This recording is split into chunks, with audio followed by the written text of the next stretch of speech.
Pour installer le système d'exploitation Raspberry Pi, vous devez tout d'abord vous rendre sur le site raspberrypi.org.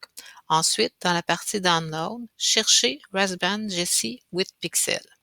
Vous allez avoir accès à différents dossiers. Je vous suggère de télécharger le dossier compressé zip.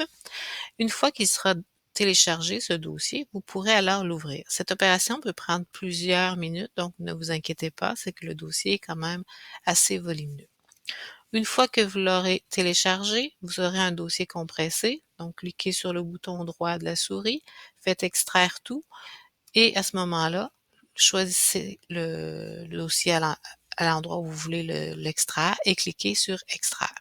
Vous obtiendrez alors un dossier. Dans ce dossier, vous allez obtenir une image de Raspbian. Veuillez noter à quel endroit est votre image.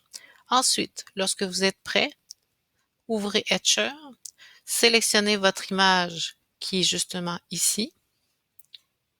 Voilà, à partir d'Etcher. Le Mass Device, il va sélectionner par défaut la carte, si vous en avez une, d'installer sur votre ordinateur, la carte micro SD. Si vous en avez plusieurs d'installer, il va vous demander de le choisir. Ensuite, il va simplement installer. Vous allez avoir un bouton flash. Vous cliquez sur le bouton flash. Il va procéder à l'installation. Quand il va avoir atteint 100%, il va procéder à la validation. Lorsque la validation sera à 100%, votre carte sera prête pour l'utilisation.